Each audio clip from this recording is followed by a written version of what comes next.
imagine a few you've already figured this out. Over the last month or so, you've seen us drop a lot of trees. Limb them, chip up the branches, buck those logs, skid them out of the forest, and then block them into rounds. But you haven't seen me split any firewood.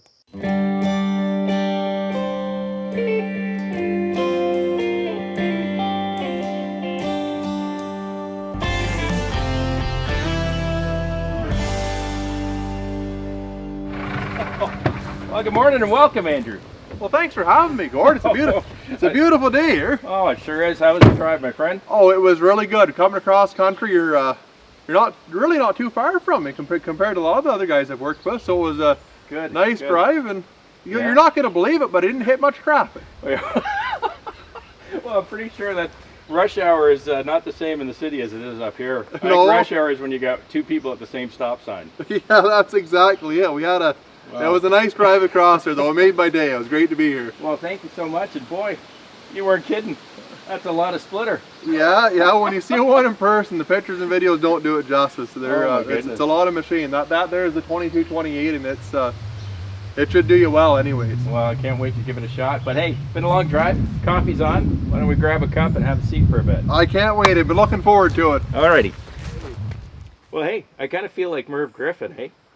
Got here? Yeah, I never thought I was going to be in a talk show before, so this is something new for me. Well, there you go. How do you like the coffee, by the way? Well, I gotta say, Gord's coffee, top notch. He makes a mean double-double. Well, there you have it. It's not Timmy's by any means, but actually it's from the Black Rifle Company down in the U.S. Oh, is that right? Yeah, they ship it up here. One of my subscribers mentioned it to me, and actually one of them sent me a bag. Is that right? Yeah, so I just order it up every month or so. Well, I gotta say, it's pretty good stuff. She's good. So hey, I had a few questions I was dying to ask you. Ontario born and raised. Yeah. Right around central west Ontario, I think. And I just wanted to ask you, what was it that made you want to start a company to make wood splitters? Well, how'd that all start? Well, my dad was a logging contractor, so he owned feller buncher skidders, log loaders. He had a pretty good size operation.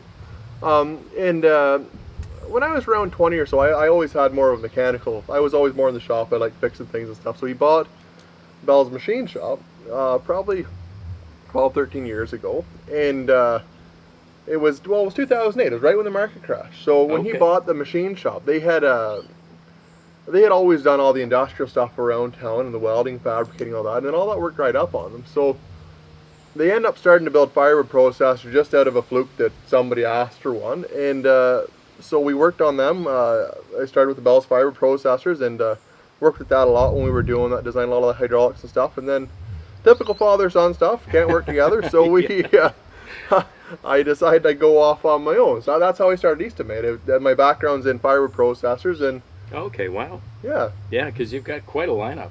So I got to tell you, Andrew, over the last 2.5 years I've had this channel, I don't know how many times somebody has left a comment under a video saying, Gord, you should be using Eastonmade splitters. They're awesome splitters.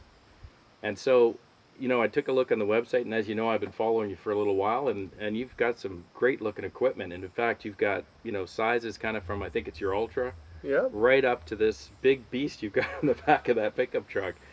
But a question, I think, for subscribers and myself, because, you know, on the channel I've had a number of different splitters, consumer grade and commercial grade, or maybe light commercial grade, but maybe, is there a way that people can kind of determine what their needs are when it comes to a splitter?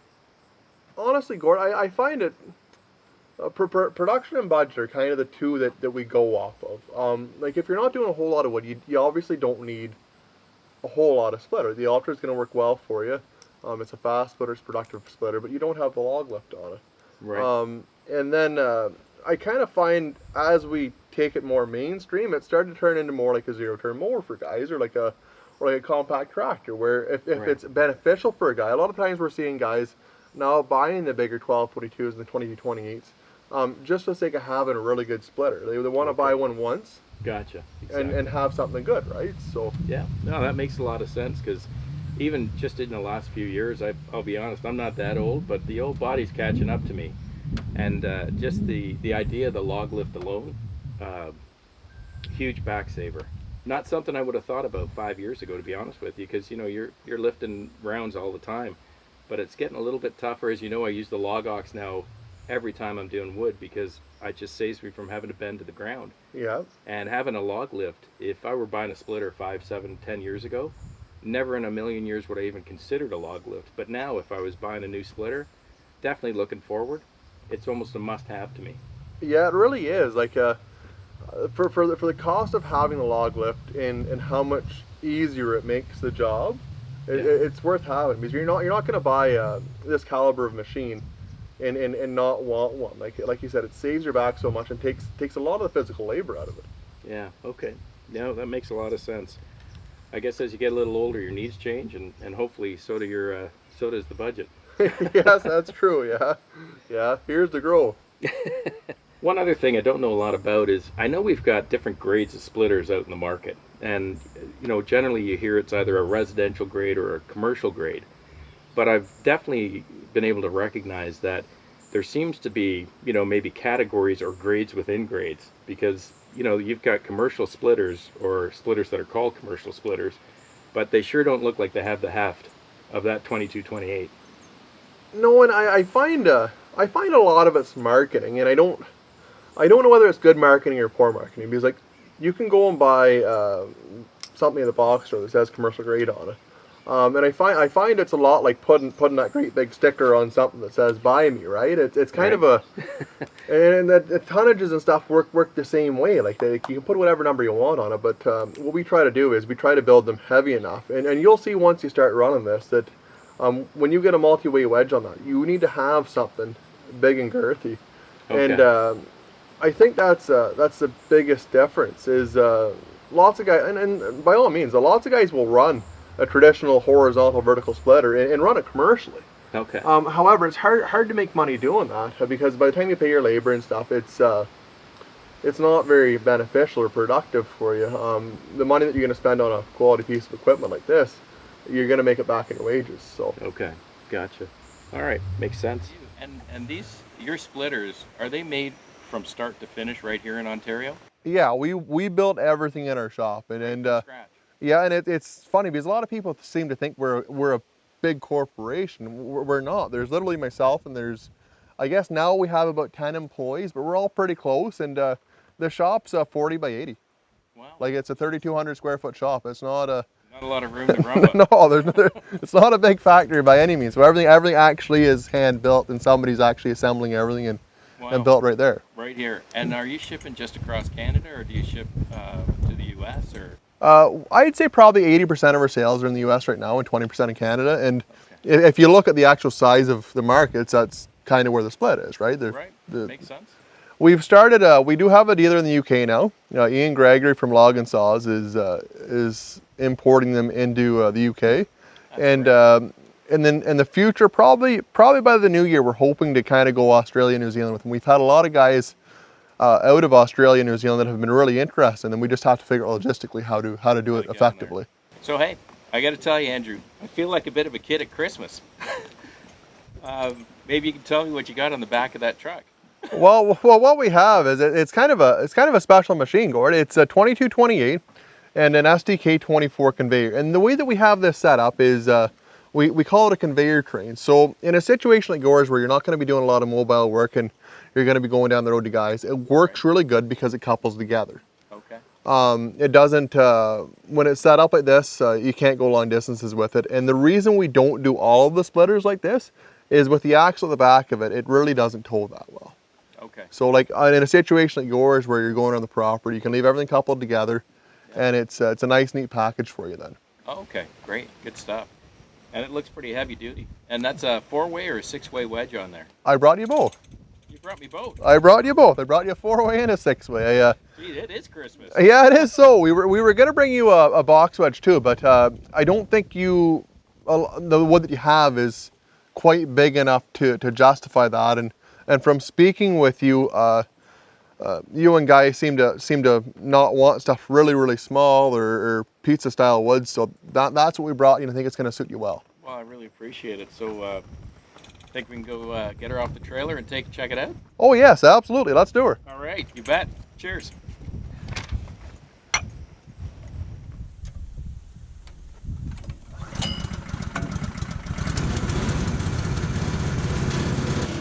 Hey, explain what this kind of contraption is here, Andrew. Well, we call that a grizzly, and what it does is as the wood falls off the end of the conveyor, all the small pieces fall through here and onto this pan, so that it doesn't actually end up into your load. Into my back of my pickup. Yes. I like that. Yeah. That's pretty sharp. Yes. Nice. And then that way you don't have a half a load of bark and half a load of wood. You have a full load of wood then. So I don't need anything to start the fire. I just have the fire. That's exactly there it. There we go.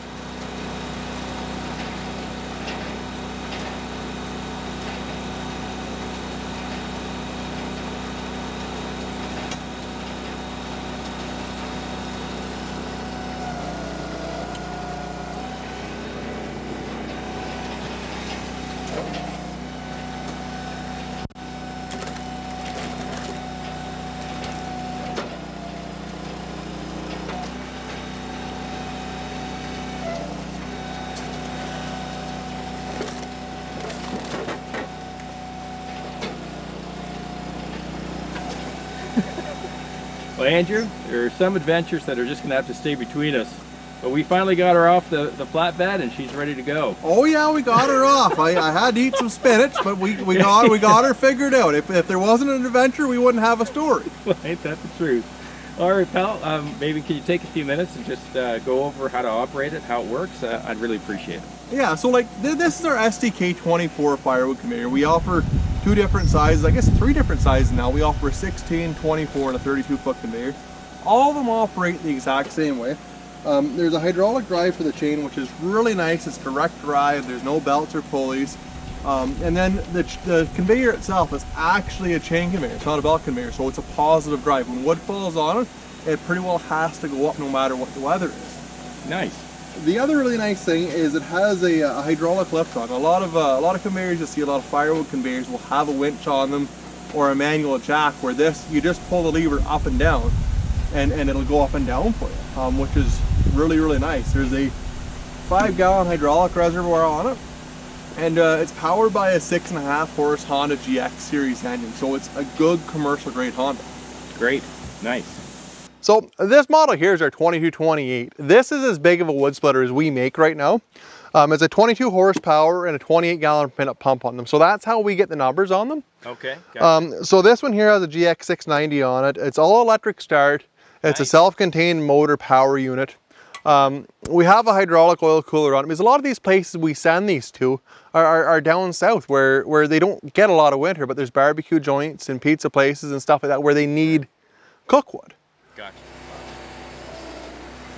The auto cycle on this machine is really a really handy feature, because you can just set a block of wood in it and walk away.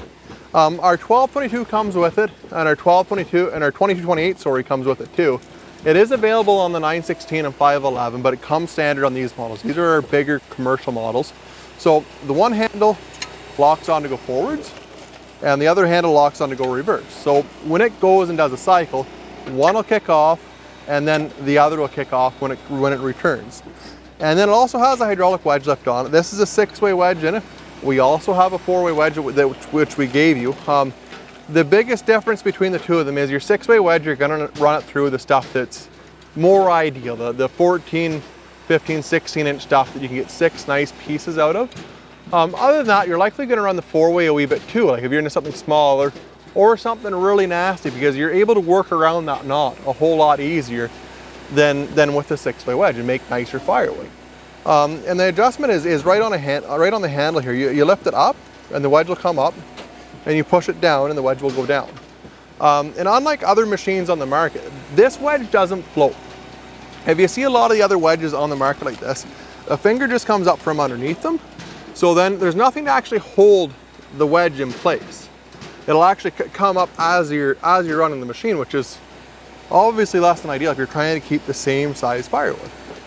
And then this one here also has a hydraulic lift on. All of our machines other than our Ultra come standard with a hydraulic lift. Like I said before, unless when you get into this caliber of machine, it's really nice to have that hydraulic lift. You're not going to spend this kind of money on a machine and not get one. So we just run it as standard equipment. And it's the same thing. One handle goes up, lifts the log lift up, and then when you push it down, it'll go down. The nice thing about this log lift is that it floats. So when you lower this log lift down, If somebody's foot's under there, a block of wood, if you're not on level ground, it won't pick the machine up. It's very, very stable that way. And it also has cleats on the top of it. So if you're running this in the winter time, you're not going to have wood creeping off the side. The cleats will help hold the wood on there and keep it from sliding off the edge. If you just have a smooth plate on there, you'll find naturally a machine like this vibrates, and if it's not level, it's going to want to walk off the edge of it. Everything on the machine's replaceable. There's wear components on the top of the beam and the bottom of it, and there's even brass on the sides of the pusher here. So in terms of service life and longevity with one of these machines, we try to tell guys that this is like a lifetime machine. You're going to buy one of these machines and it's going to last you a long, long time. And that's why you don't see very many of them come up on the used market. And that goes for all the pins and pivots on it too. All the pivots on it have a nylon wear component in it, so you don't need to grease them. They don't seize up. And when they do wear out, you just put a new one in. They're very inexpensive to replace.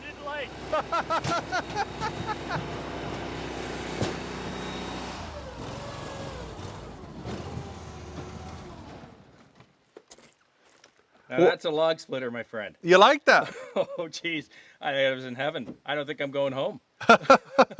No, they perform really well. Like until you run one, it's hard to say what the speed is or the performance of it until you actually see one run. A lot of people are skeptical on it, but we weren't long doing this. I don't know if we were four or 5 minutes maybe. You know what? I should have timed it. I didn't. There were 15 rounds, different sizes, and just so you know, that's kind of a cross section of what we generally get up in Guys Forest. Yeah. Got some of the 15, 16-inch stuff, but primarily it's 10 to 14, 15 inches. Yeah. That's why I wanted to give a different the 3 different sizes for us today. I'm speechless. See you later. No, she did great. This was dry ash. Really nice splits. These are, Guy's going to be happy. Yeah. He likes them this size. I like him a little smaller because I'm a smaller guy, but he's 6'5", so, and he's got the boiler, so he likes it big like that. Really nice. Love the conveyor. This is really going to help out in the forest with the tractors and the trailers that we line up.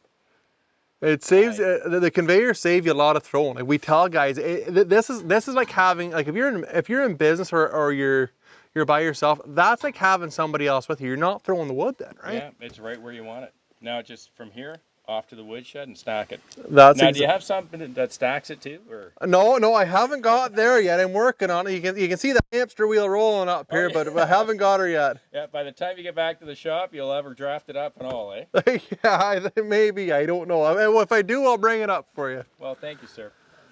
I'm really excited to see you and Guy use it, and I hope you guys enjoy it as much as I enjoyed the day up here with you guys. And well, it was a pleasure having you, my friend. Andrew, thank you so much, my friend. I know we can't shake, but I didn't want to leave you going home empty-handed. So, we've got a GP Outdoors mug for you and one for Jerry with a G. Oh, look at that, Jerry. Well, I didn't want him getting all jelly when you got back. Oh, no, he'd be all right, I think. And that should keep your head warm or cool in the summertime. Oh, that's fantastic. And that'll keep you nice and warm in the wintertime. Well, that sounds fantastic. You see me on the Eastonmade channel, I'm not wearing this, so you give me hell, eh? Folks, thanks so much. Really appreciate Andrew coming out today. If you like the channel, please click subscribe, hit the like button, and if you want to know when we're posting videos, just click that little bell. Have a wonderful and safe week with your families, and please be kind. We'll see you again on the next one. Cheers. All right, you got a little bit of time for another coffee? Yeah, sure. All right, let's do it, shall we? Yeah, I'll go throw this in the truck.